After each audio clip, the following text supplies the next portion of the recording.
Hello, everyone, and welcome to the official first YouTube release of the Modern Masculinity podcast. My name is Kyle. I'm one of the co-hosts here on Modern Mask. And for our official first release, we have an incredible guest that we want to share with you. But before we do so, we just want to have and provide a trigger warning for the episode. We will be discussing topics like death and suicide in very brief context. We won't be diving deep into them. But we wanted to provide that as a trigger warning in case that's something you are currently experiencing or navigating. Otherwise, we are so grateful to have you here for the very first video, and we will see you inside the episode.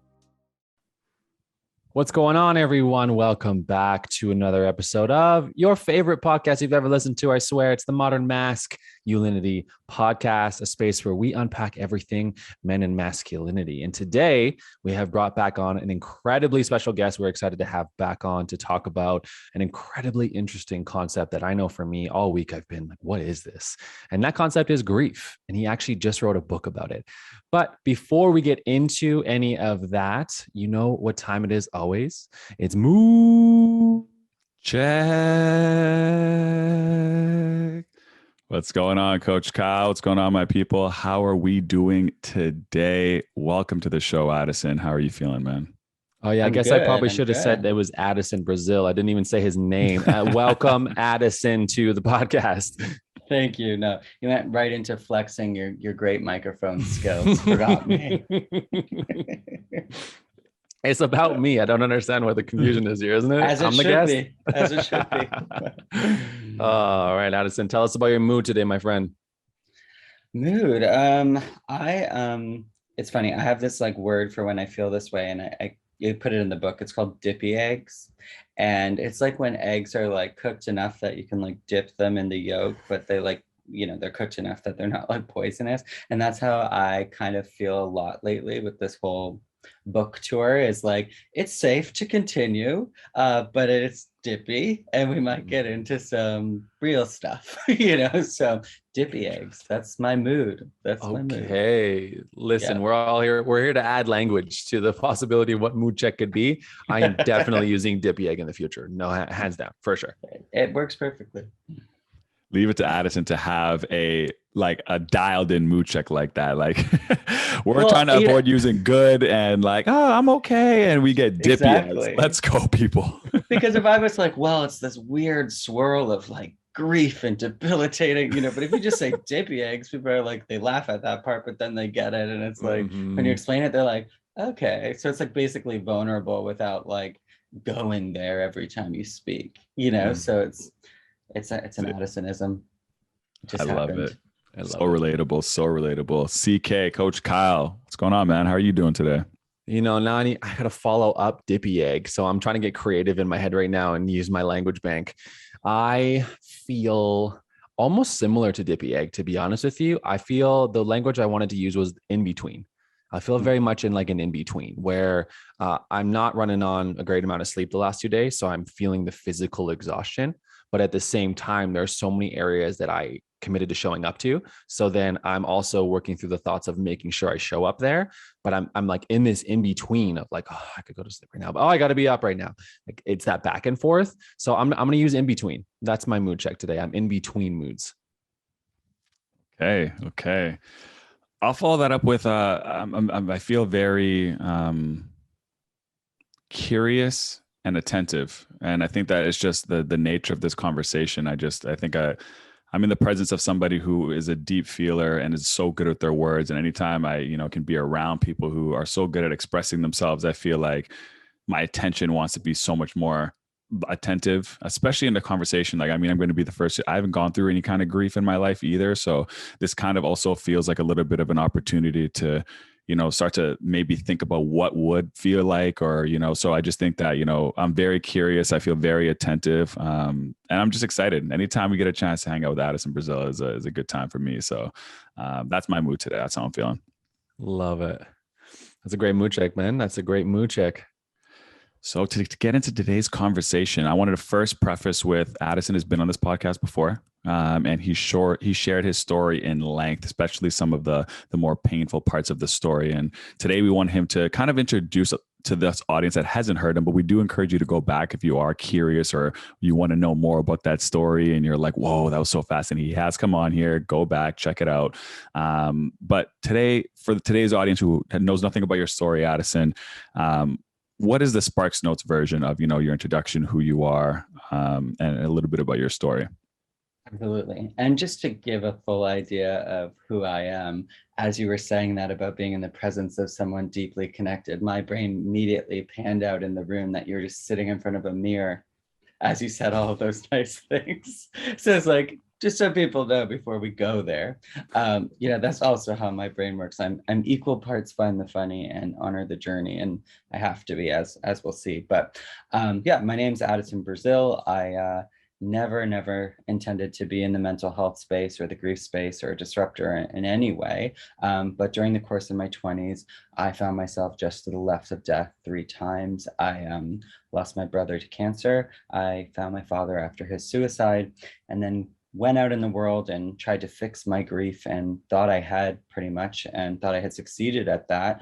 Went out to celebrate, and on the way home got into a very bad accident that killed a dear friend of mine, left me relearning to walk with a brain injury, and pretty much relearning how to be in the world. And it felt kind of like, I always say, like trying to run Windows on Mac. My operating system had completely expired for what that I had been through.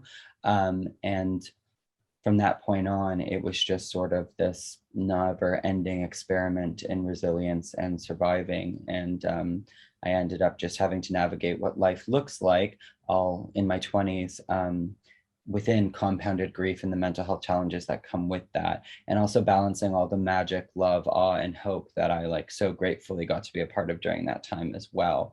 I think it's important to always say that the contrast for me is what really created the experience. I did deal with these, very hard, terrible things, but it was, as we have seen in the last podcast and we'll see today, it was deeply connected and surrounded by community, and that really was what made the difference, and makes it possible for me to look back in retrospect and hopefully help a few other people entering Grief Club, as we'll talk about later. Beautiful. Thank you for sharing again in detail, and I just always want to basically repeat back to you what you always say to us is just thank you, and we honor the fact that you are sharing that journey with us. So thank you. And I think I want to follow up with a quick question. There is outside of all of these experiences in the Grief Club book and the mental health space that you've had, who is Addison? Like what does he enjoy? What does he get up to? How does he spend his time? Yeah, it's funny. It's like I said, it really is that tagline, which I hate to have a tagline as a human being, but it really does kind of encompass me. It has to be. And I've been having conversations with the people that I work with and my book team and just pretty much everyone as I move forward right now, entering this grief space. It has to be for me that equal balance of find the funny and honor the journey. I'm totally down. I love being deeply connected and bringing what I've been through into my work, whether that's through fiction or nonfiction or in any way. But it's I have to find the funny, or there's just I can't clock in, for the day, for life at all. So it's funny because I can be the person who understands your deepest, darkest, and it can be your best friend in that way. But I will also come for you, and I will find your exact sense of humor, and I will come for you at funerals and inappropriate places. And I won't even have to make jokes anymore. You'll just look at me and you'll know I know. It's why I'm careful about getting too close with people even before interviews, because if I make a joke, then everyone the whole time is going like kids in church. And to be honest, that is my favorite feeling. I'm here in Australia right now with my sister. We haven't seen each other for 3 years because of the lockdowns, and that sums up our relationship, those 2 kids in church. And I pretended to be the one that was always stop it. But because I also loved that, I then turned around and did it to everybody else I could. But my sister's pretty much the one person who has that power over me, where she's already in my thoughts. She knows what the joke is. We know we're not going to make it, but it's already been made just by being. So that's honestly that, laughing till I cry is so much of the go-go juice of getting through all of what I just shared. It really is. It's just being deeply connected and I am single, so if we want to go into long walks on the beach and the movies and what I like, No. But I do, as you guys know, probably just from Instagram, and that I am kind of addicted to sunsets, and large bodies of water, and like just hunting those moments where it's just that connection of feeling so a part of something, but like you are so small in it. Like the ocean is just, I've never loved anything more that I'm more terrified to enter. Like I would never enter the water by myself, like Jaws plays in my head consistently. At the same time though, I do everything to be at an ocean at least twice a week, every week. So it's like this weird, like, let's just stare at that big scary thing and know that everything we think matters about ourselves doesn't. And that thing would swallow us whole. So it's cool to just be a part of it and respect. So I like nature and I like laughing, and that's my final answer. Beautiful, beautiful. And I resonate deeply with that beach. Like I want to be on the beach. I want to see the water, but like you put me on a boat, like, I don't know, 50 yards out, and I want to go back. Like, get me out of here. I'm not here for this. Definitely Jaws, definitely anything that it's like the big, deep unknown. But there's so much beauty in that I think is just, we don't see it as that way. It's just water and it connects with us. So I resonate deeply with that. So I'm glad you shared that. Yeah, it's very unknown. I have no interest in making $1 billion and going to space, just so everyone knows. Like space is like the ultimate anxiety attack to me. Like just let's go float and do nothing. All right. I've literally referred to myself as a land baby many a times. I like being on ground. I like being on land. Things that are very high, don't like it. Things that are very deep in water, don't like it. Keep me on the ground. I feel like I have the best chance of survival on the ground. So I'd rather run from something than try to swim from something. Let's just put it that way. Me too. Amen. Amen. So let's get into the conversation today. So we got a bit about who you are, what you're up to, your joy of laughter and having fun. And so, I think that's someone who's gone through everything that you have gone through, and then now has on the back end of a lot of it, written a book about all of those experiences and how to move through that. You went to being from someone who was having things happen to them to someone who is now having things move through them, and someone who is taking responsibility in a leadership position in this field of grief. And something that we're very curious about, and I think the audience is as well, is how did this transition even come to be? Like, was there a point you can remember where you thought to yourself, like, this is going to be me? Was that in the middle of the journey, 3/4? Did it ever really even happen? Like, what was that experience like for you, making that transition from happening to now it's all moving through me? Yeah, I mean, one of my biggest things is that it is a daily relationship. And the one thing that I don't ever want to like sort of perpetuate is like, because this is the way I thought 10 years ago, was like, if I'm a good sport, I'll like then like have this moment where like I write a book or a movie and I get an award and like I did it, I checkmarked grief, right? So, and I still sort of want that. And I think that's why I'm in a little bit of a grief process myself since the book came out, because I think I secretly thought it would fix, even though the book is about not fixing grief, which we'll get into. But I think you always are just hoping that you've done the work, and that you might be released in a greater sense. So honestly, like, it's not that it's selfishness, but everything that I've ever done, whether it's the nonprofit organization for brain tumors in memory of my brother, or the mental health startup, or now, responding to the grief book, it comes in a selfish way, just from like tossing and turning and not being able to sleep. Like when I know something so intimately that I've been through, that feels almost impossible, where I've almost ended up in a suicidal moment myself because of, it's very hard for me to like operate in the world knowing that other people are probably going through that, possibly with less privilege, possibly with less community around them, definitely in the middle of a pandemic possible world. It's just been, the rules changed. And there's this thing that happens to me where I can either just like be uncomfortable and feel like I'm not helping anybody, or I can be uncomfortable and at least feel like I'm doing something, that I'm showing up in the space, and that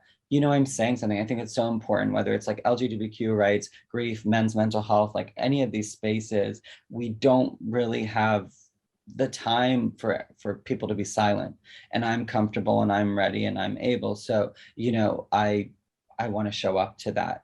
And then, like we said earlier, before we started recording, that's a daily relationship though. I wake up and I'm like, oh no, like, this might be hard to get through if we talk about certain things. And I have all the normal, like, I'm going to, burn the book and cancel the interviews. And, you know, I have all of that still. So there's no check. I wish I could be like, I'm that guy, you know? And even when you say leader, I like cringe. I'm like, no. Like, I'm just in the grief club arena. Like I'm one of the guys, and people are like, okay, but naturally by writing a book and showing up in the way you do, Right. like you understand the term, right? And I'm like, you know, it's that weird thing where you hear celebrities being interviewed and you're like, stop pretending you don't know that you're the best actress of all time. And then, but then you're like literally always like, you know, denouncing your book's value because you're just like, I don't know what it is, you know? So fair.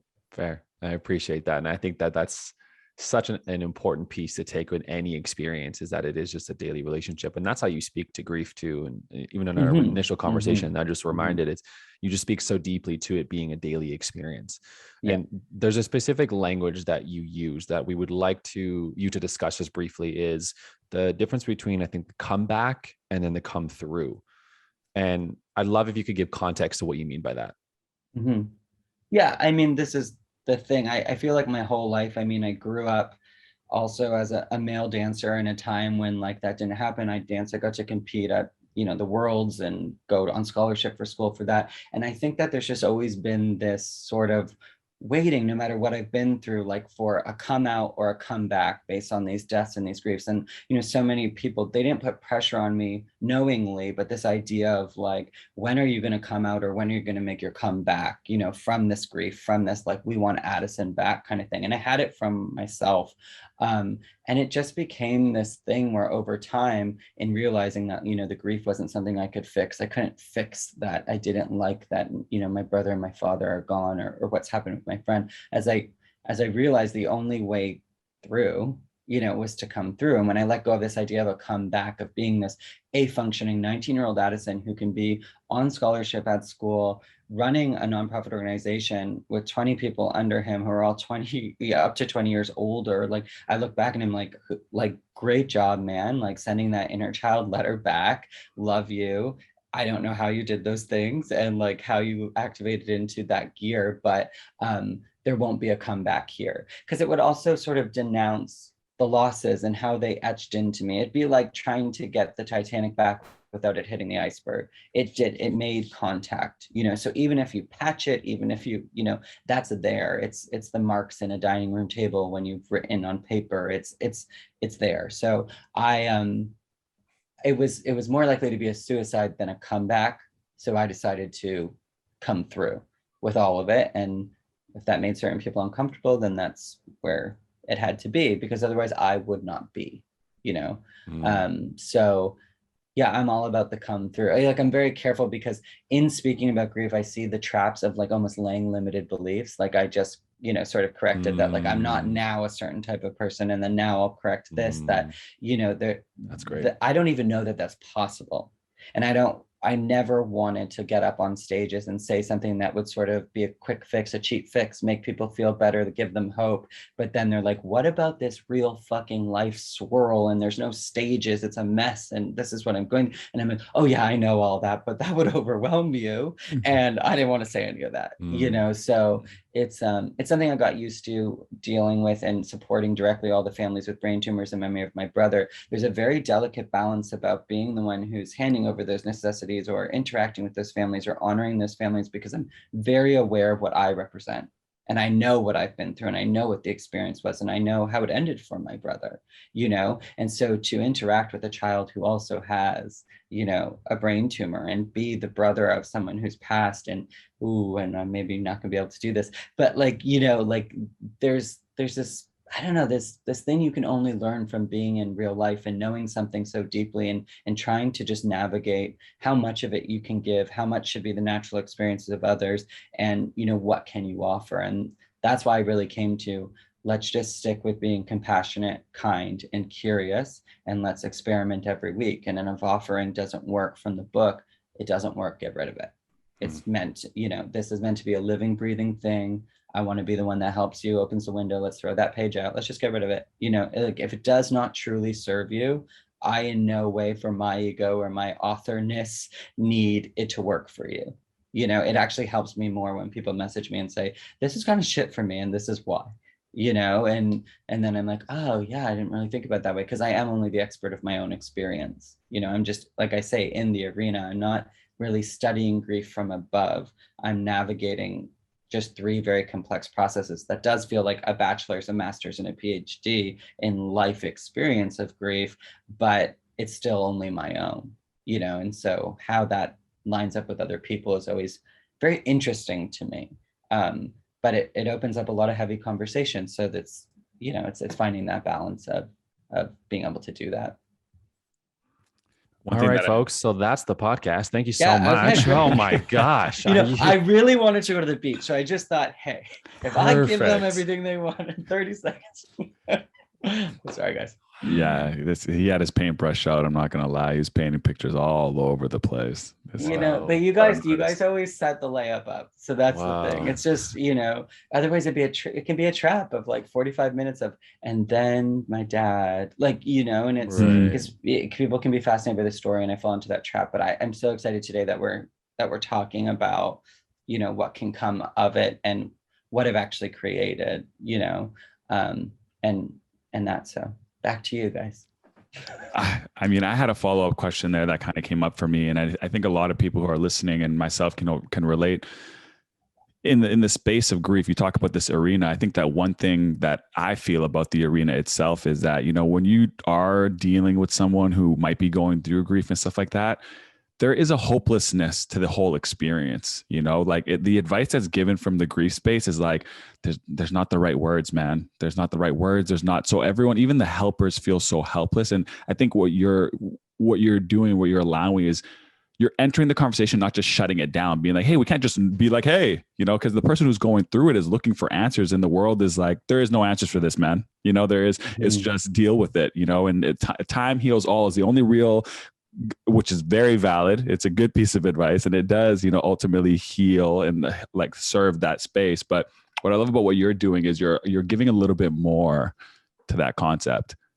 Yeah, I'm drawing in the air for everyone listening an asterisk to time heals all wounds. Time and commitment to awareness and badass action over a long period of time heals all wounds, and doesn't heal it. It puts you in the best possible position to honor all your wounds. Even I'm really careful today, but I just really don't want to say anything that would kind of make me, when I'm talking about grief, I know all the things I've listened to, and I sort of cringe, and I'm like, yeah, but it's not, we're just wired. And you'll see it in this conversation today, even with the three of us, we will constantly go back to a result. We want there to be a result. We want, even in my story, in my career, because I did a book, and when we're talking about death, you want to go back to this point where it's all a check mark, and then you kind of get to continue from there. And it's just this is the basis of the book. The reason it's written is to literally every week, just rehammer, this is a process. There's not going to be right or wrong. I literally have put gray space throughout the entire book, because I want people, the whole point is the willingness to live in that gray space. There's no right or wrong. There's just the truth. And that truth can really comfort you. It can make you really uncomfortable, but that's the space we now live in. So are you willing to write or scribble in gray space and know that it's not permanent? It can never be permanent. Even if it's in ink, it's not permanent. You don't have to feel the way you felt on the week 2 experiment in that gray space in 3 weeks. And you won't, and you probably shouldn't, if you're continuing to grow and change. So it's interesting too, because I've written this completely from my own experience. And then I sort of am like, God, I love science though. And there's a lot of mindset, there's a lot of what's been passed down through me. I've had a lot of investors that I feel like are my personal shareholders that made sure I was in a position of resilience to do anything in my life. And I owe everything back to them. And there's a very long acknowledgements page at the back of the book that I like to go back and read consistently, because for me, in many ways, I do feel like sort of a corporation, like an IPO, that all these people have invested in me. And I do think about that when I'd rather just check out, when I'm not respecting and honoring how I've changed and grown and shown up. And I make one mistake and it's like, okay, you're canceled. And I'm like, okay, wait, there's investors, these people have taken time out of their lives to house you and love you and support you and make sure that when the day came, you could show up fully. And so, I really just appreciate that. But what I was going to say is, so you said hopelessness, and I've always had this weird thing with hope. I call it my hope monster. It's in the book, where I never felt like that was something you could run out of. And I have a fellow writer. I've just read the book, and it's being published, so the world will wait. But it's basically a whole book about how we can't really run out of hope. That's a mindset. It's like you can't, just like you couldn't run out of sad, or like, and it's funny because I'm going, oh, I really love the science and I wish science would show up. And then this book has come out called The Grieving Brain, which I suggest everybody reads alongside mine. And it's actually just about the science of grief. It's fascinating. All these things have existed, but no one has put it in that exact way. It's by Mary Frances O'Connell. And I just feel like it's like, oh, I wish like I went back and grabbed all the science. And then this book came out, literally went into pre-Audible, and now is out March 17th, right after mine. So it's like, and as I'm reading it, I'm going, oh my God, this is like the science behind what I was saying from a human perspective from within the arena.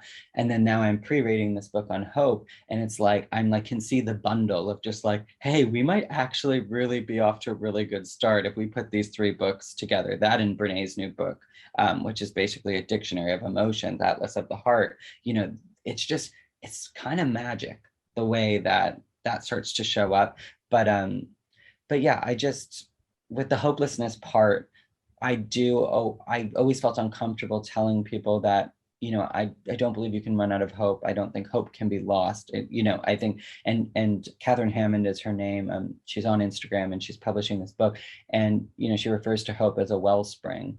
And that has just really resonated with me. And it's kind of what makes me sort of this wild character in life, is that like despite all those things, I'm such a hope monster that I'm constantly feeding and nurturing my own hope monster within me. And it's just like, it's so weird. It's like, I think I've said this before, but one of those inflatable things that you punch down and it like comes back up, and everybody's like, stay down, man. Like, stay down, stop showing that you can navigate challenges, but there's this hope that there's going to be a deeper connection out of it, that something is going to come out of this, that really teaches me why I'm here and why I'm getting to keep loving and learning and growing, even though those closest to me have not. There's just that, that hope of, I don't know, that childhood magic returning in a certain way. And it has in a lot of ways, the more I've released it and worked through it.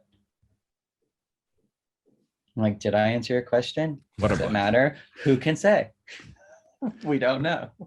I think I was listening to a Gary Vee little snippet where he talked about, he thinks that so many people think that money is going to solve all problems, and extreme money will help, and then he reframes it and goes, I think extreme perspective is almost more beneficial, more helpful. Yeah, it's so weird. I just had this thought last night. Like, inheritance is not always monetary, and the inheritance that matters is definitely not monetary. The inheritance of, like I always say, I inherited the responsibility to my mental health when my dad died by suicide. I inherited this ultimate respect for my body and the way that it works from the accident and losing my friend and relearning to walk. Like, there's so much that you're inheriting in those shocking experiences that take months to years, to realize what you've really inherited.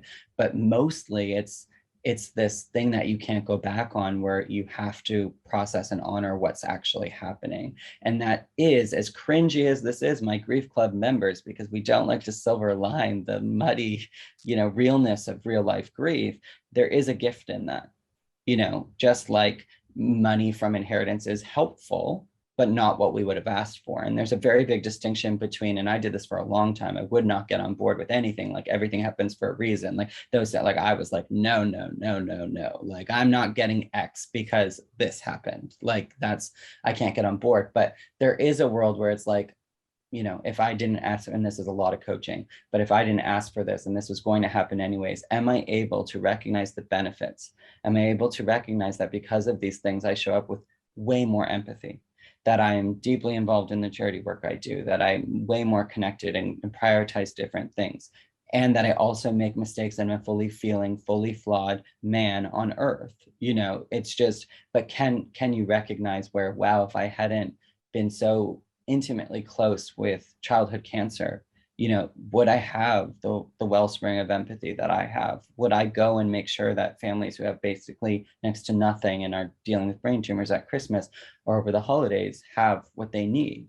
no. And like, so I can see the gift in it without it being like, everything happens for a reason. And so we're good. Again, looking for that result, which I think that statement feels like, and that's why I was sort of allergic to it. But it can be like, oh, this opened up this, and I was able to show up fully in that. And I may not do that again tomorrow. And it may have been too intimate for me to go into helping or solving. But, you know, it's always kind of the process. And I think my dad, like, just, I always say that, like, my inheritance from my dad was just this absolute responsibility for there not to be another generation of men who do not acknowledge and take action based on mental health.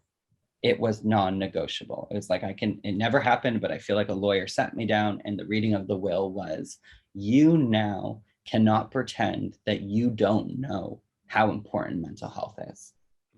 Good luck.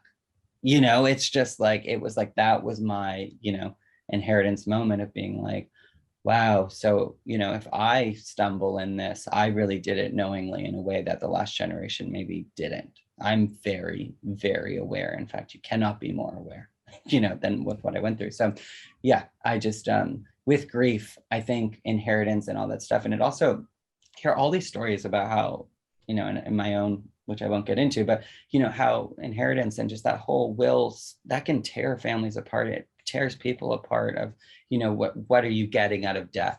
Why? And I think it's just a very human response to grab whatever you can. You know, like if you were drowning, it's like you're just trying to grab something. You're not thinking, oh, I'm grabbing their life draft, or counting and going, there's enough things for everybody. But you know, you're just sort of in that fight or flight of, this is the worst feeling I've ever felt and I don't want to feel it. And it feels like someone's breaking my heart through my ribs in live time. And you just sort of go into these modes. And I've witnessed it, you know, over and over again. And I've been able to sort of step back and go, wow, grief is a beast. And it's literally a beast that's living inside of your chest, that's moving you and having you say things and literally like experiment, you know. But there's a real danger because everyone around you doesn't know that you're experimenting and that you're in that. So there, you feel like they're cementing, you know, that's who you are now. That's what you said. That's, you know, you get caught up in these things. And we almost need to post it on our head for up to 10 years. It says like, if I'm wearing this, I'm grieving. And everything I'm doing, how I'm operating the world is all in relation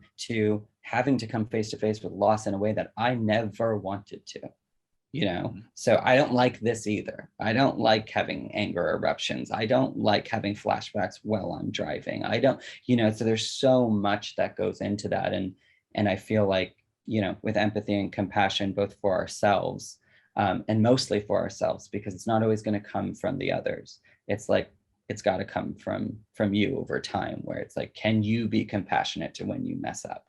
Not just the results of someone else saying that it was okay, but being uncomfortable in the process of, sometimes now in relation to grief, I do things that make me feel like I don't know myself at all, you know, and becoming comfortable with that and able to respond to it, I think is just, gosh, something that I wish somebody just hooked me and took me aside 10 years ago and said, because trust me, there's no one meaner than Addison to Addison. I've broken up that fight many a time. Yeah, that first 10 minutes when you wake up, you know, you're just like not there yet, and you just go for the jugular, and you're like, damn boy, it's 6 a.m. and you're trying to kill me. Like, you know, we got a whole day, man. Wow, what perspective. I wanted to go back to, you know, you spoke about something about process and the grieving process. This term of the process has come up a couple of times.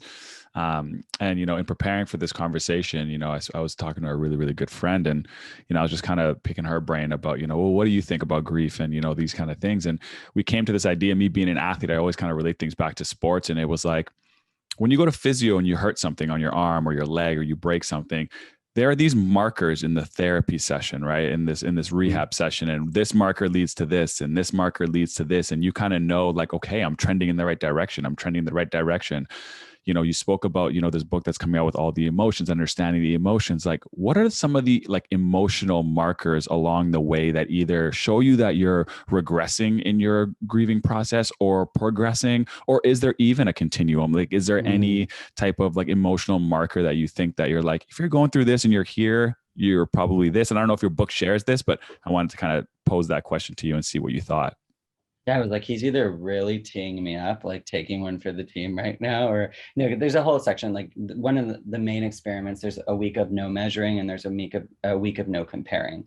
Because one thing I have to say in retrospect is like measuring my own grief internally or my own quote unquote progress, which again, getting away from the idea of there being progress, but just that it's process and how able you are to navigate that process. I mean, I'm not even using words that would make it sound like you're happy to do so.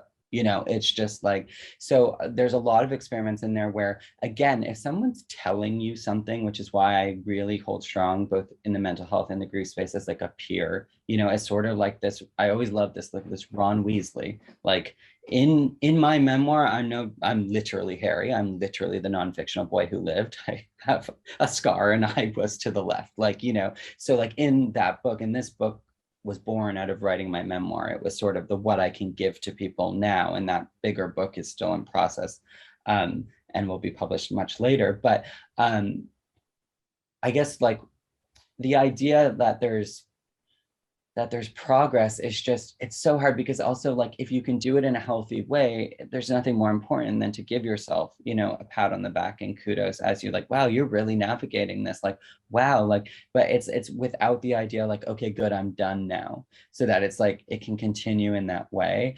I do think that, so like in the book, I put this week of experimenting with no comparing for a week and no measuring. And instead of going front matter and explaining why I'm doing that and, how it doesn't serve somebody, which I'm sure like all the coaches are nodding, or anyone who's been coached, we know that, that comparing and critically measuring doesn't really serve us when you really look at it with a magnifying glass. But it's in the life experience of doing it, of going over the course of a week or 2 weeks or 3 weeks and committing to not doing it, that you go, oh, wow, how would measuring have served me here? How would trying to track this have served me in terms of honoring their memory, honoring what I'm trying to do? It's very difficult though, because there's a sense of measurement from society. I mean, it's like 2 days of bereavement leave for some companies, up to maybe a week. Like, so they are sort of measuring what I hope we're considering a mourning period, not a grieving, because I think grief is lifelong. I think that's how I'm trying to show up, is be like, hey, Grief Club exists. It starts the day it starts and it ends never. And something I make a point to say every time I talk, because as indelicate as that can feel to hear, someone not saying it to you can lead to a lot bigger of a fall later. When you're expecting for so long for there to be this quote unquote progress, for this to end, for this, to unrealistic expectation type of thing. Yeah. And it sort of gets built in. So it's like, if you have this sort of idea in your head where, you're going back, and instead of it just being this big monster that's grief and it's since the loss, and it's like these blanket statements, it's like, okay, but this came up today and I definitely measured, and people don't talk about this a lot, and I have a very loving, open family. There's also just like a natural almost competitiveness to shared grief. If you've lost someone, and I know everybody who's dealt with grief is going to nod, like, you just call your mom for support and she's grieving too. And it's just like, you actually feel like a little bit like there's competitiveness. And this is something that I'm very lucky that like we could really communicate around. And because it was how I felt, it wasn't that it was happening or it wasn't intentional. It was just how I felt, that I was in my own house after my brother died. Everybody was grieving equally and had a right to grieve equally. And so there's become this competitiveness, and in the wrong setting, I can see very quickly how that turns into everyone measuring, everyone comparing, and everyone sort of leaning into a victim type mindset for the attention that they need, rather than it just being, hey, this is a process that's going to be different for everybody every day. No one's ahead. No one's the strong one. No, we see all these labels come out when someone, oh, Addison's a strong one because he planned the funeral and started the charity. Addison was also the one who lost his mind at the funeral and could not be consoled. Like, it doesn't work like that. It's just, no, well, Addison's very A-type and goes into work mode when he doesn't want to deal with something. But because you get completely, what's the word, paralyzed by a situation like this, you think, oh, he's doing well because he's able to do blank. But really, I'm just going into overdrive to not feel anything. So it's just like, it's just funny because no matter, it's sort of like the limit does not exist. No matter how many times you go down that rabbit hole, comparing and measuring, it's just not going to help. It's just not going to. But you can't tell people that. They have to do experiments and they have to see and learn from themselves, because if it's like you don't, in grief, you don't need anyone wagging a finger at you. You don't need the extra anything, especially if it, if it's something that's really starting to consume your life. So again, that's why it's like, oh, these are offerings. And it's just this idea of like, can I make you too smart to be dumb? Can I help you to see as your friend that like when you touch fire, it burns you? But if I tell you that, you're going to be like, well, I'll figure it out for myself. Nobody tells me what fire is. I'm grieving. Like, okay, I've been that guy. I've been there. I know, I'm like, okay, let's go over there. Let's go over there every day for a week and you do what you want. And if it burns, then I'm sure you won't touch it again. And I don't have this like sort of hierarchy in my place in this relationship of having told you so anything, so it's very hard to do. My coach, I remember Jennifer Merrifield, always a shout out, also Toronto Canadian. Because she really the person you met on the plane? Yeah, the one on the plane from the last podcast. Story. And she just every time I look back at it, I look back and there's so much of her in this, obviously, in our work together to get me through this process. I think that's important to say too, that I did not come to any of these conclusions naturally. I'm not like the chosen grief child. I invested heavily, sometimes almost to bankruptcy, for my mental health and my well-being and my mindset training. But obviously the gift from that created what I consider to be my personal wealth. But yeah, there's just so much of those like basic mindset, those basic mindset concepts that are only basic until you try to apply them in real life. And then, it's like lecture and lab in university. It's like I'm very intelligent in that way. And I have a photographic memory and almost like a stenographer style memory. I can remember everything everybody says and how they said it. And nobody wants to be in a relationship with me because of it. But, the lab part, I had to start actually splitting up my sessions where I had 2 weeks away from my coach at a time because I needed to apply them in real life.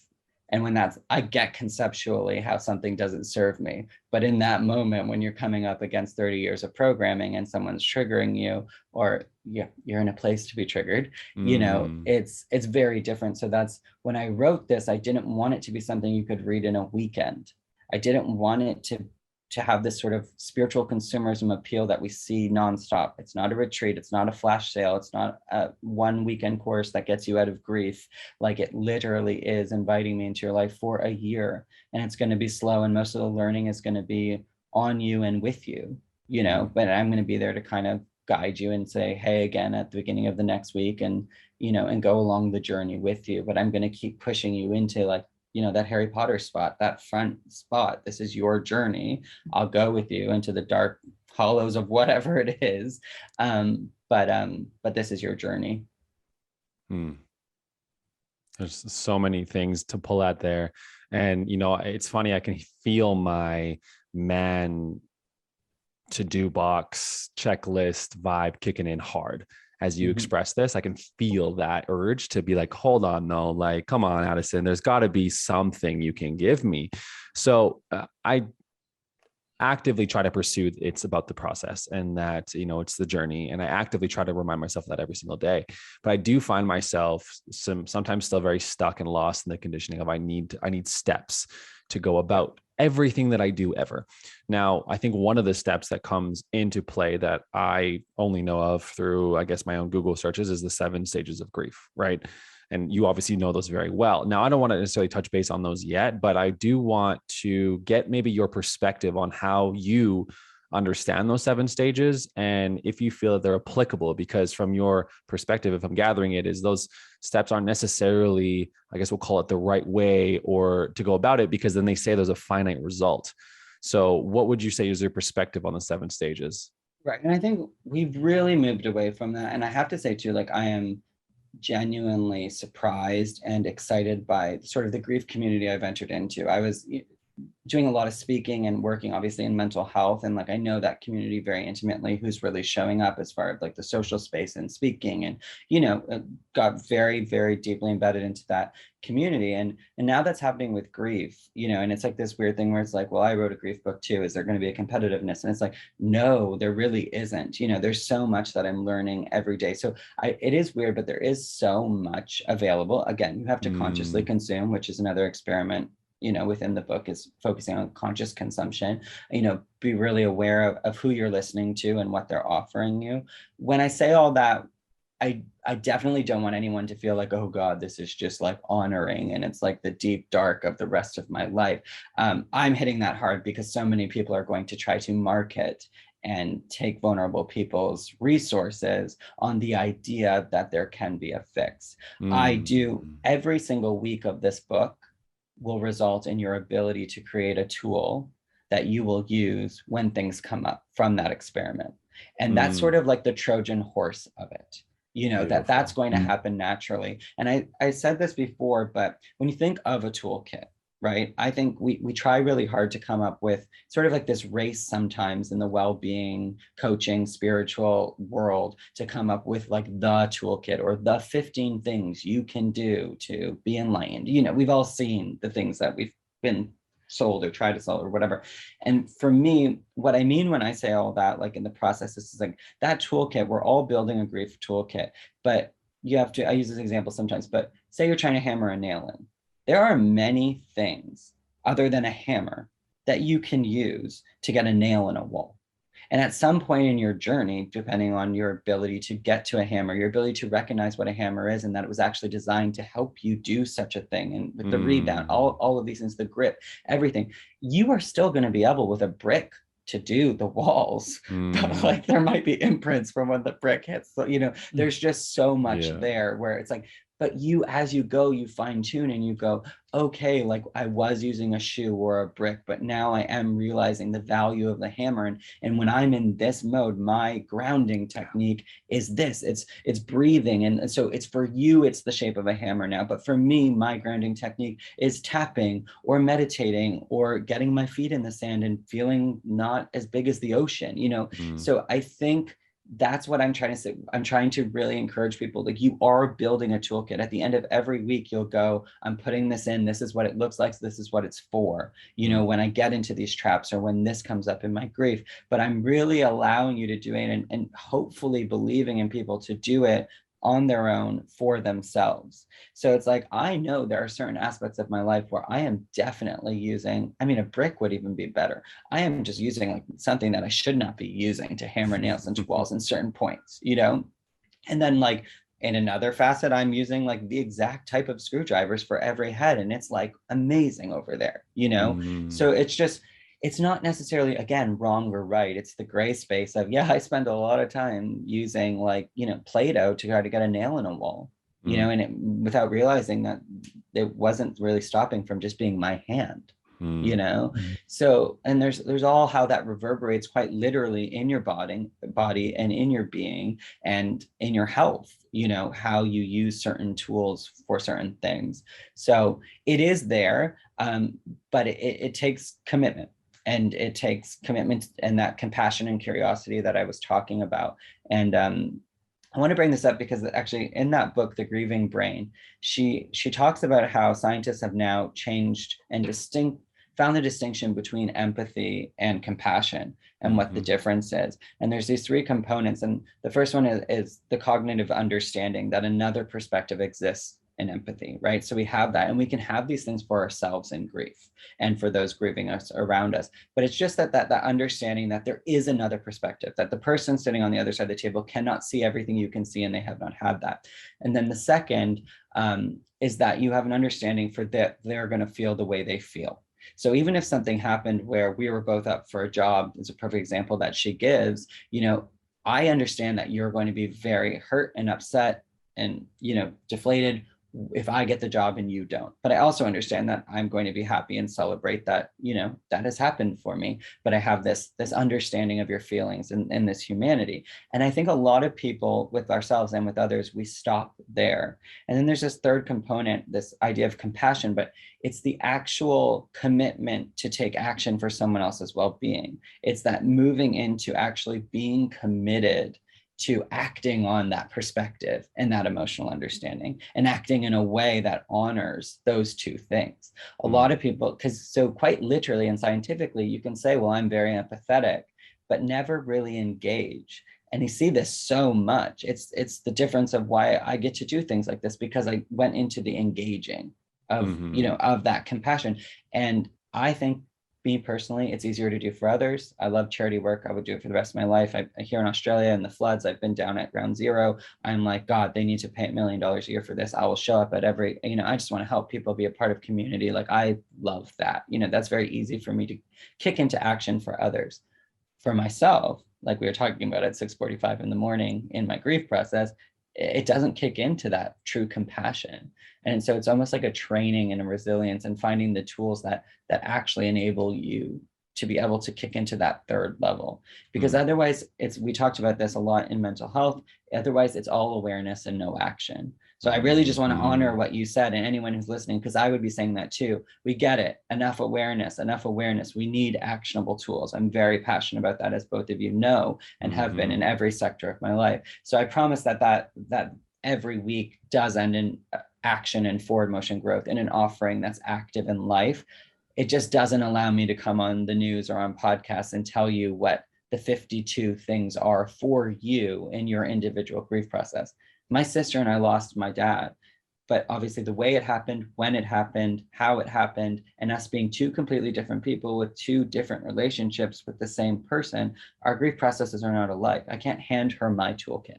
It just doesn't work that way. But I can be like, oh, these are my tools. I use this one for this one. Oh, what do you use for that? Oh, and that works for you? Great. And maybe there's a seed planted of like, oh, he's using something that actually has a hand grip and is meant to hammer nails into walls. And maybe that downloads, but it really is your own process. There's no like sort of cattle prong coach that wakes you up every day in grief. And it's like, every time you sort of stumble or finding your way through something.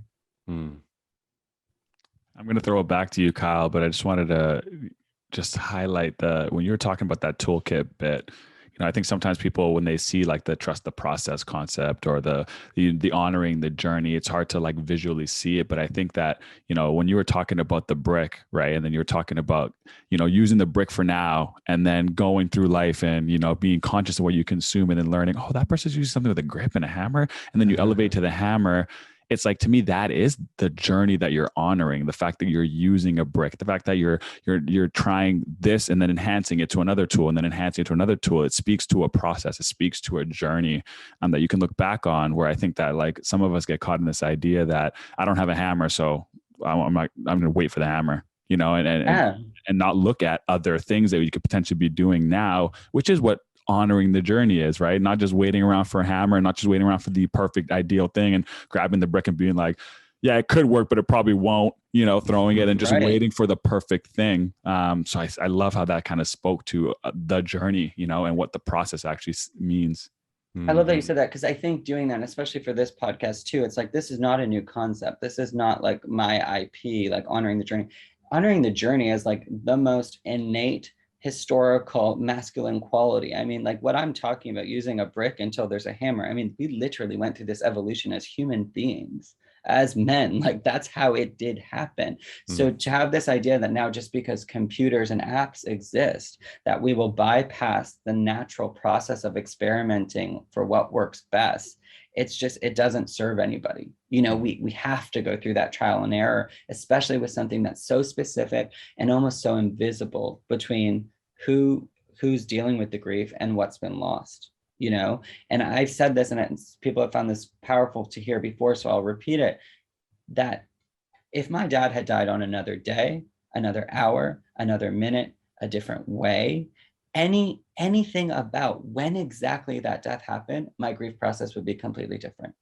It's just it's like when you find out, where you find out, what you're going through, when you go into sort of your flight or flight shock moment, which the very first thing in the book is like day one, hey, I don't know if anybody has said this to you yet, but you might be in shock right now, you know? And I think on day 5 or 6, I say, make notes, take pictures, even if you think it's weird. I have pictures of my dad after he's deceased because I knew I was not there. And that one day I would have questions that no one else could answer from my own experience, and that I would need my own knowledge to be the expert of my experience. So that there's so much there of like the exact moment when this happens, you can't really prepare for it. And I just feel like this is where it's naturally going to go for people's minds, where it's like, well, how do we prepare for grief? And yes, you can show up and do all of the work that you do and be a conscious man and be taking care of your mental health and really try to build resilience. But when it comes down to it, it's like, you know, a certain type of storm hitting. It just depends where it hits and if, you know, how it happens. And I think, again, as awful as this sounds, and I hate to be this guy who says it, it's the being okay and ready for the not knowing. It's not that you get to know in advance. And I will say that even as somebody who sort of like the Olympics, like, you know, sort of went down every 4 years of my 20s with a big, hard, traumatic death that I was navigating, there was no true preparation. It was all so different and so specific around the relationship. And also this applies, and the book applies to every type of grief process. I call them, you know, micro grief processes, not because I'm measuring the size of them, but because you have to take a microscope because we want to ignore them naturally. But losses of job, like what you thought you're going to do with your career and it's not happening, a relationship, like, and in some ways these things are even more challenging, and you have to get to know yourself even better and set stronger boundaries because the result of what happened feels tangible. Like my grief processes were like, no, his dad has passed, his brother has passed, and then there's a societal waiting of like, he's now grieving, whatever he does now is. And whereas we're having these micro grief processes, and I myself was having them with identity, relationships, you know, jobs, like everything. I mean, I was entertainment in LA, like I was grieving every time I fucking auditioned. Like, you know, it's like there's a whole process to build yourself up, to be vulnerable, put yourself out there, and then not get it or not be the right person for it. You know, those are all grief processes. So I think a lot more of this aligns with someone who doesn't have a story like mine at all, you know, or isn't even grieving a death. Like that's a one thing. That's why I wrote it when I did, where I couldn't not say anything anymore, was the pandemic was the first time where I didn't feel isolated by grief. Everywhere I looked, somebody was grieving the loss of something meaningful. It was palpable, and they didn't have words for it.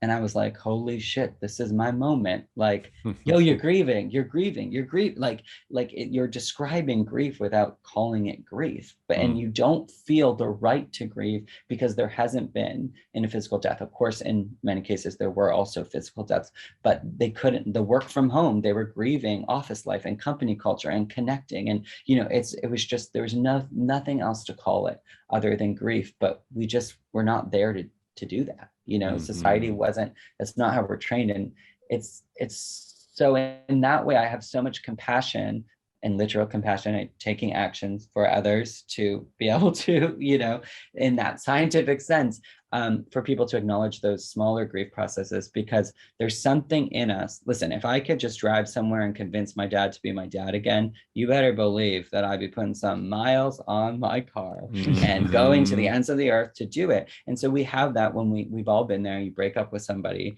and it's not permanent. The loss isn't permanent. You think if you change, if you do something different, if you show up a different way, you can get it back and you can get rid of the feeling of grief.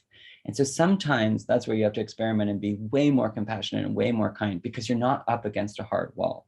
Everyone who's grieved a loss will also know, as I say this, that there are long nights of the soul where you don't care how ridiculous it is. I've made deals with God, like screaming, you bring my brother back, you put me in the ground, I don't know the difference, that's a deal, you take this deal. Like, I mean, I mean it, like screaming and crying, like, you know, you can't skip the bargaining of it. But, you know, it's just, yeah, it's we will do anything to not feel these feelings, you know. So sometimes it's a lot more difficult when it seems like, oh, well, I can convince my job to hire me back.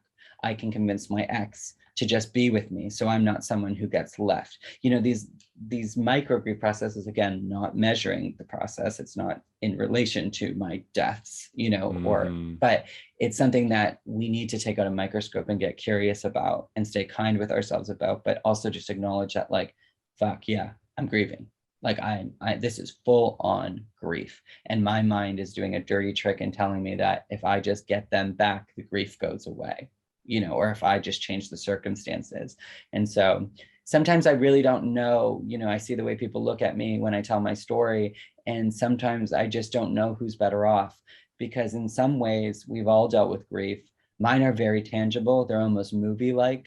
People understand that's the worst fucking thing ever. I don't want that to happen to me. They tell me, they go into shock and they literally say things that I wish they would not. Like, you know, and it's a beautiful, it's the first chapter of the introduction, but it's like, it's this beautiful, like, resilience response of deflection to be like, that could never happen to me. You know, that is impossible. I can't believe you've gone through that. And sometimes I'm sitting there and I can compassionately look back at people and be like, you have no idea how much you're grieving and not honoring it, and how much space that's taking up in your life, because society hasn't said that you need a funeral for that breakup, or you get flowers and casseroles and condolences, like, for what you're going through. Wow. So it's there, you know, we're all dealing with it. And now we live in, you know, we even immediately tried to go to pandemic to post-pandemic. Those were the terms we started to use, the result of the pandemic being over. And in the book, I say, grieving has changed. We're in a pandemic possible world. Our rites of passages have shifted. Our ability to gather is threatened. The way that we deal with this now is so much self-work. It is so individual, and it's so unfortunate. And there will be ways to connect again. But to go from, well, we don't have to deal with this because there will be a post-pandemic world, is kind of just putting off the inevitable. We now, everyone is grieving the fact that a pandemic possible world can exist. They are literally grieving the loss of everything that was meaningful to them in a world where that didn't exist. So we're all there right now. We all can experiment within our grief, and maybe there is a way to sort of prepare and experience that, if you can apply it, you know, before it is a physical death of someone really close to you, just to start to get to know the beast a little bit. So it's not the first time you're seeing it, you know. I think that's possible, but then being fully ready that no matter how much you prepare, you know, it's like preparing to fight a forest fire. At a certain point, you have to enter the fire. You can be as prepared, but every fire, you're entering a fire that could potentially take your life, you know, like, no matter what. So it's really like that. I mean, you can train and train and train, but when the fire's there, it's that exact moment and that exact timing of how you show up and every decision you make stepping forward into that, you know, even if it's for the benefit of others. You said something in there that leads me into the question that I actually have. I was going through the 7 stages of grief. I know I mentioned those already, but I was just from my own understanding of this process, because I haven't done my own research, right? I haven't gone into this space. I don't feel called to or willing to. And I don't know if that's, you know, the similar concept of a man not going to the doctor or whatever it is. It just feels similar in that sense. Like, I just am not going to touch this. And when I was reading through it, one of the stages that you mentioned was bargaining, which I find very fascinating. And I think you gave great context to. And then another stage for me that jumped at me, and I think most men, what is this concept of anger? And for me, through my own, I guess I'll call it my grieving process through my life, I've lost people and I have felt the anger. Now, I want to premise that I simply have only felt the anger, but I haven't really dealt with some of the anger. And there are some other experiences in my past where I still have a lot of anger towards. And an example would be when my father and I no longer had a relationship. Very angry at him for that. And so that's a part I maybe feel I'm at with the stages of grief. But I think what I would like to know, if you could offer something possibly for, I think, a lot of men who struggle with even just the concept of anger, how did you go about dealing with your anger through the grieving process? And is there, from your perspective, a healthier way of navigating it? Because for me, I think I'm quick to say, you know, because I'm not dealing with it, it's unhealthy. And that's probably rings true, but I don't think I have the right tools, like you said, to handle it in a healthy way. So how did you go about your journey with the anger process? And then what tools would you provide for someone who was going through the same? Absolutely. And I hear you also acknowledging the stages of grief, which is something I hear 5, I hear 7, I hear 6. So also for anyone listening, I think it's important to also say that when Kubler-Ross back in, I believe the 60s or 50s, when she wrote the original 5 stages of grief, she was actually spending time with people at the end of their own lives. So it was also built from that perspective. And then David Kessler gets involved and he brings in this idea of purpose and meaning, like adding on the additional stages. And I think it's very helpful to go through and understand what the stages were and what they were talking about, because you're able to identify.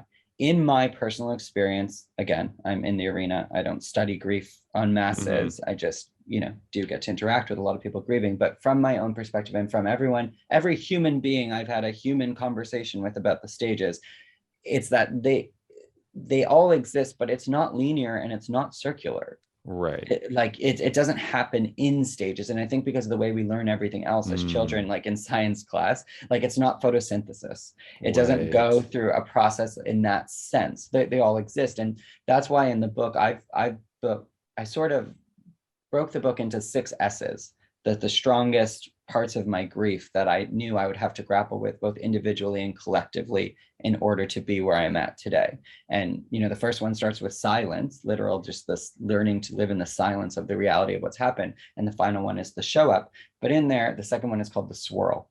And I talk about this a lot. I actually posted on social media like 6 years ago. I just sort of lost it one day, or to be honest, I found it. I post this whole sort of rant about what it's like to be a man and be in your 20s, and you're supposed to, and you're dealing with this entire swirl of not wanting to be here, but so desperately being afraid of death because you've dealt with death. And it's just, it's all of the stages all of the time. And you're just identifying your swirl. So like literally like McDonald's, where you go and get the soft, what is it called? Soft freeze. Soft cone. Soft cone. Yeah.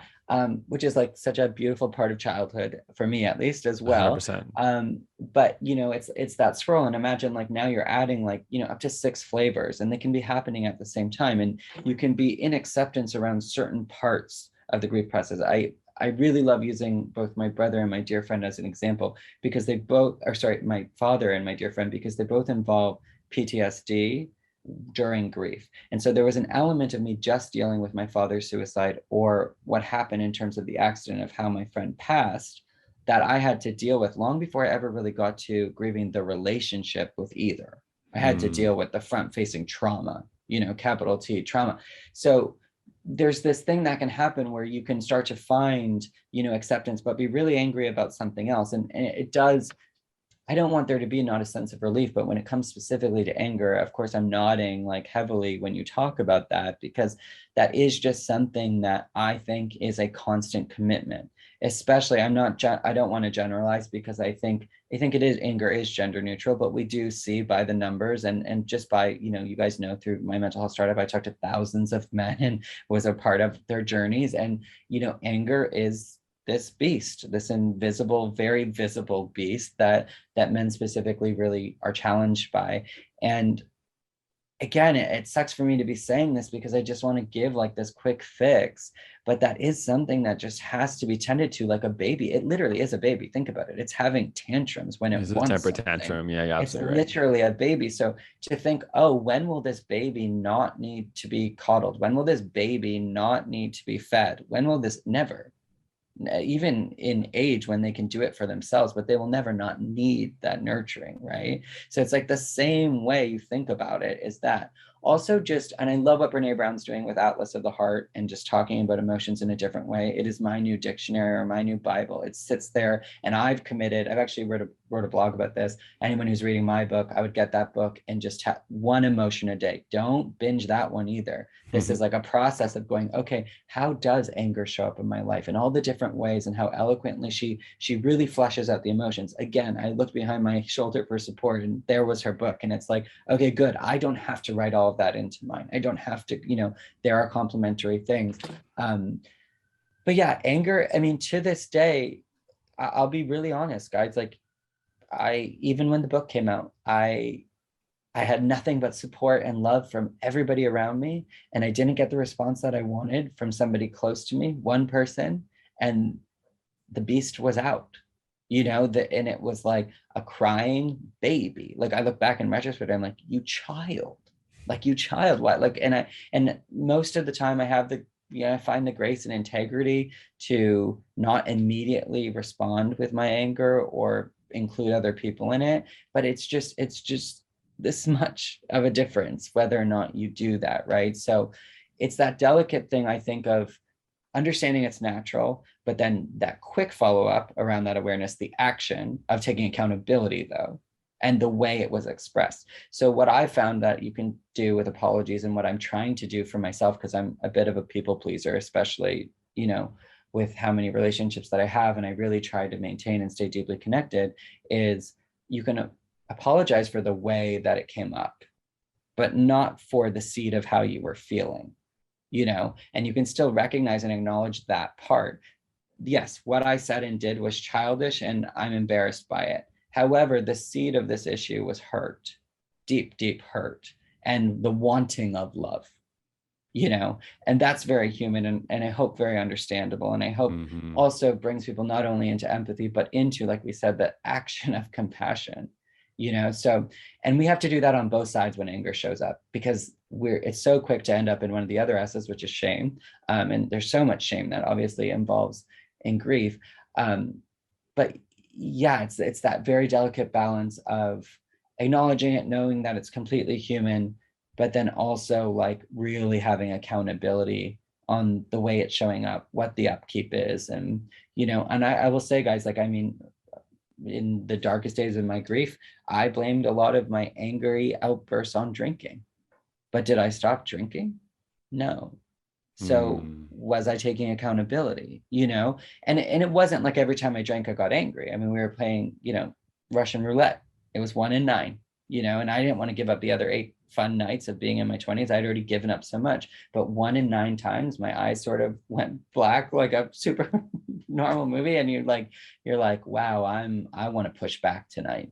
And it would take one person, just one person, to, I lovingly say to my younger self, to give me permission. I was never given permission, but I understand young Addison's perspective around what was going on, the victim mindset I was operating in, and how fucking easy it was to just go off. That you're almost looking for that you don't even know moment, what's going on here. So I think you've got hope, you've got grief. I think especially for men and just for people in general, the anger is this, again, it's a baby beast, which means like it almost needs the nurturing. Maybe my next book is just going to be called, like, I think there's already a fucking beast book, so I can't do that. But it's J.K. Rowling's going to come for me. I'm like, I'm the non-fictional boy who lived. Look at these fantastic beasts. So I haven't even read that book, but yeah, no, it's I think it's just something to really get curious about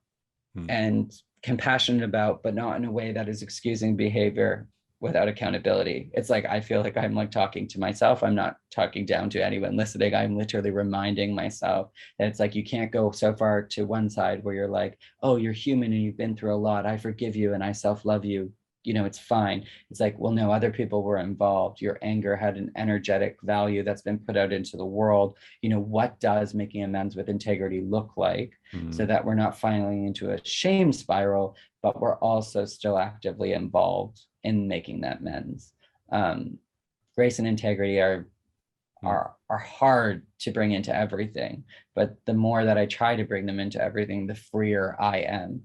And there's less of those outbursts, those angry moments, those, those times where you're like, I don't know what happened. I saw red, Right.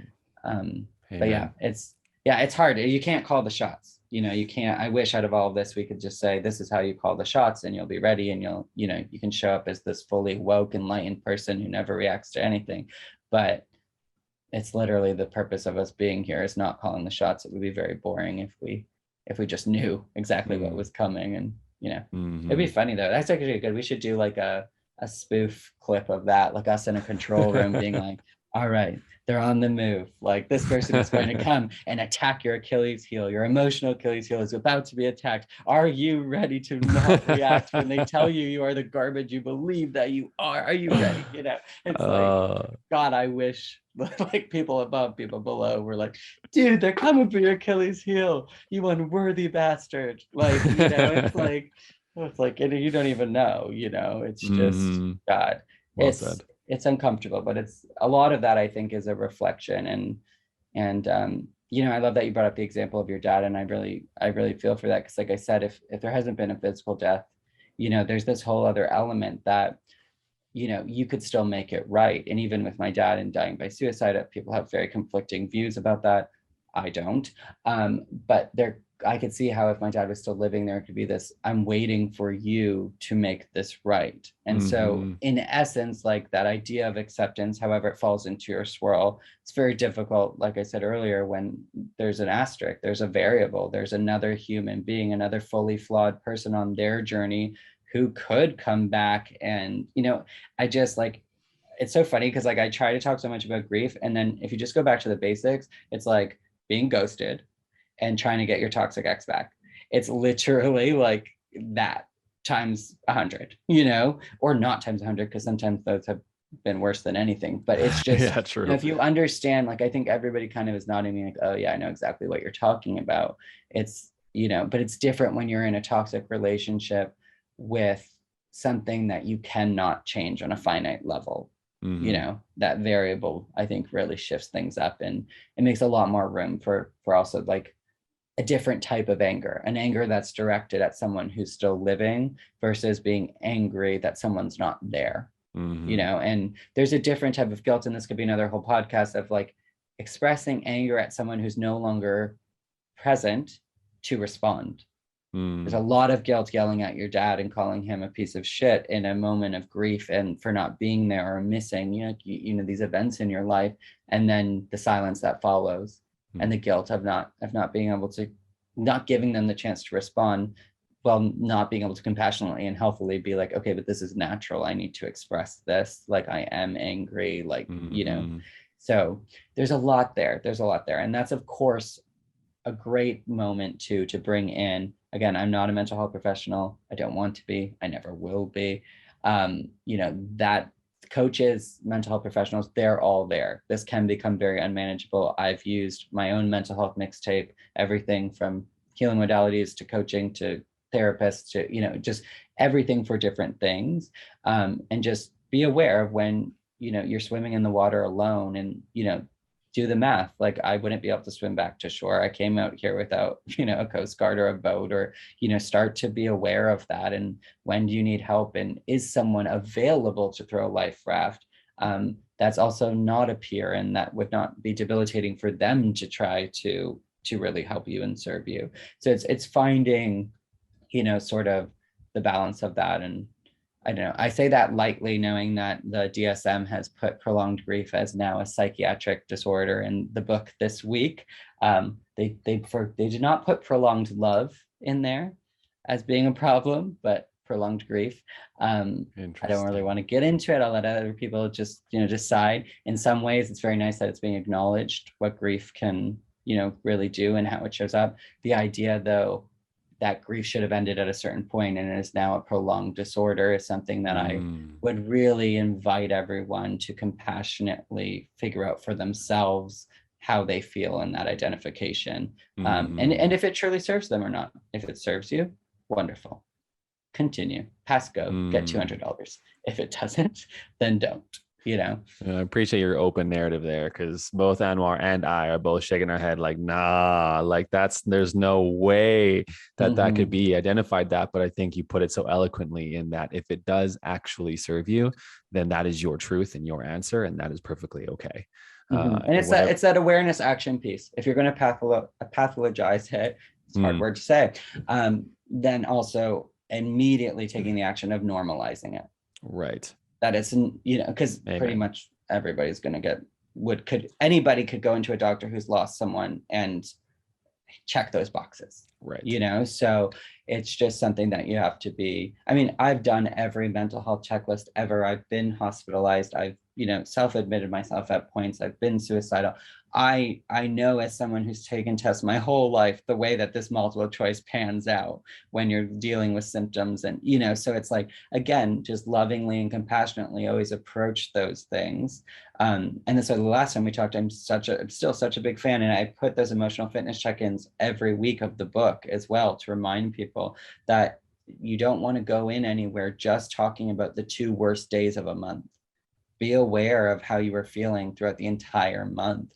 Put the real words and understanding that come from reading Brene Brown's book and enhancing your emotional literacy.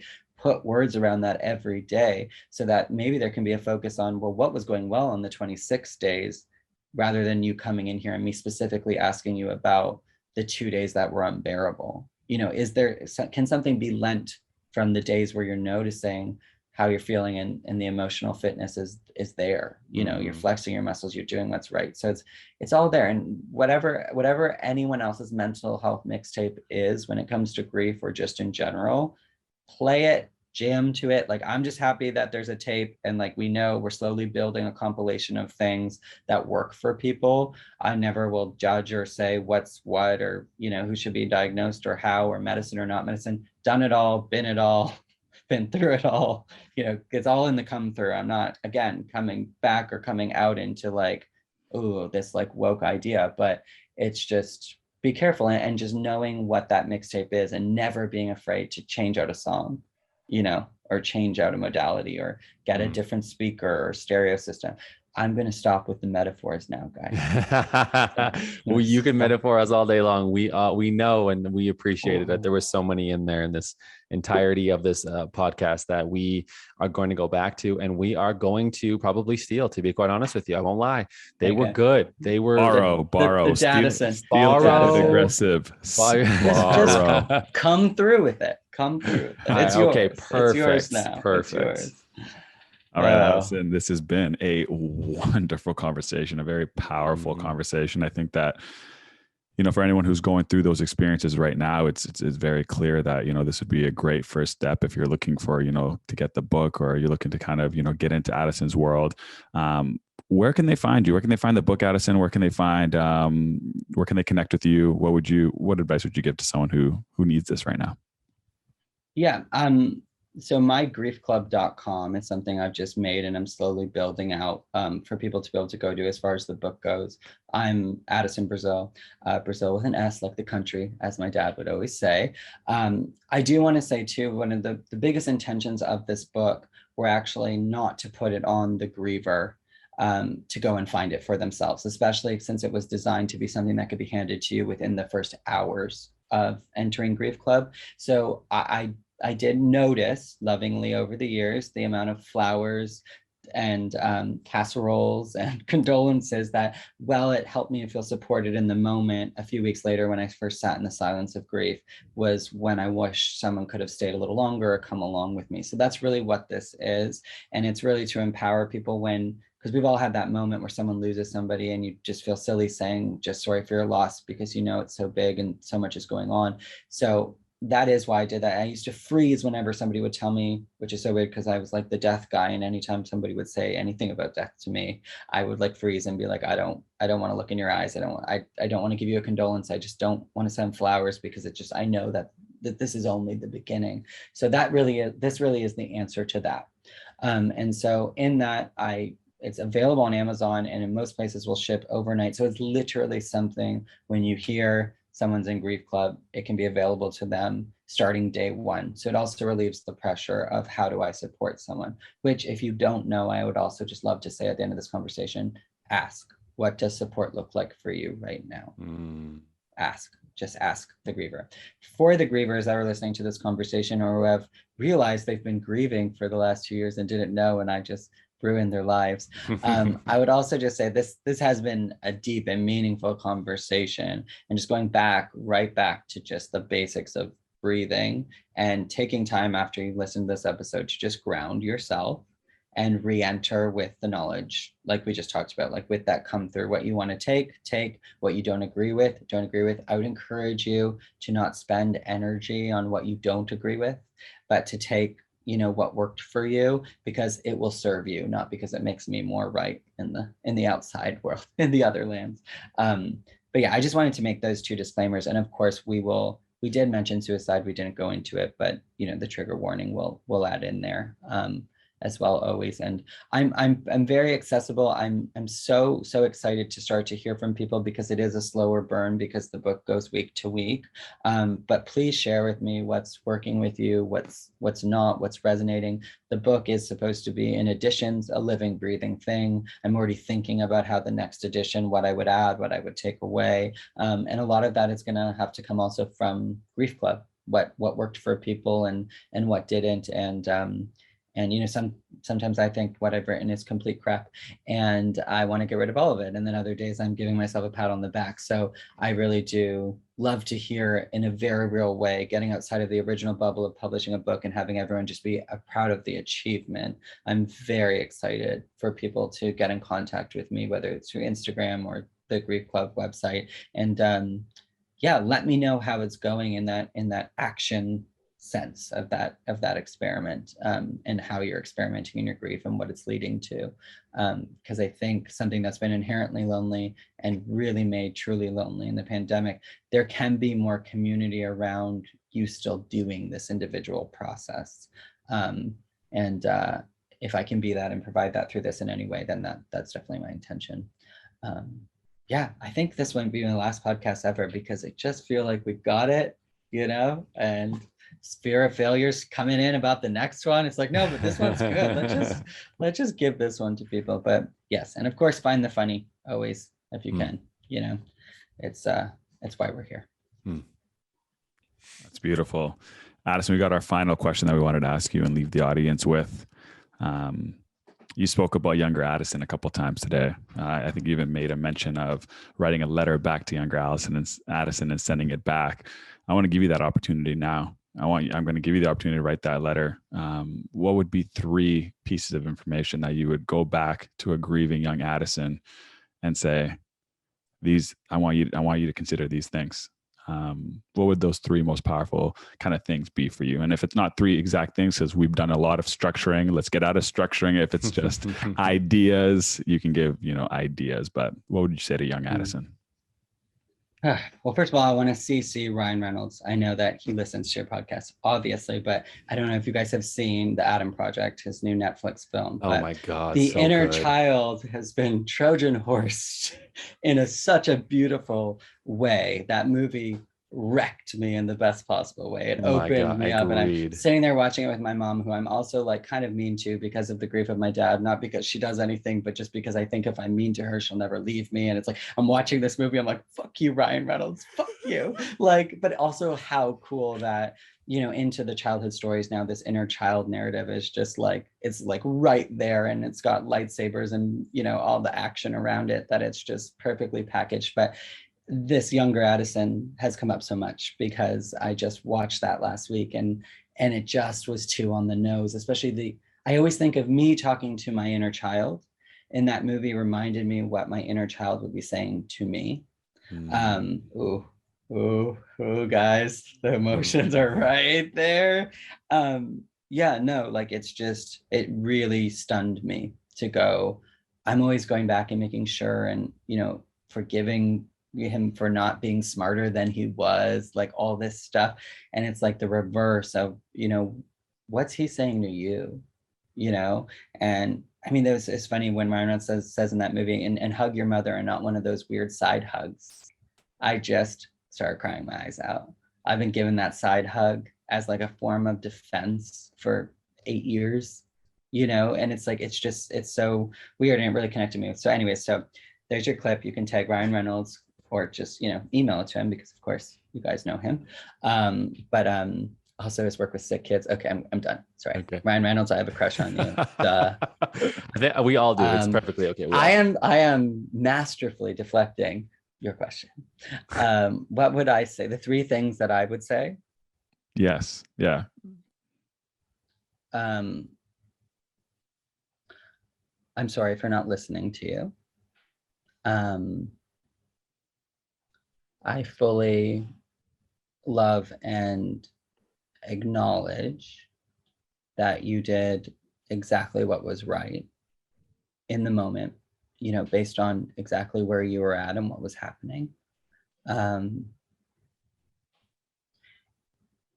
that I know, despite what anybody else might have been saying, and, you know, the world has come a long way in mental health and emotional health, but I know, little Addison with your green eyes, that that you were always coming from love.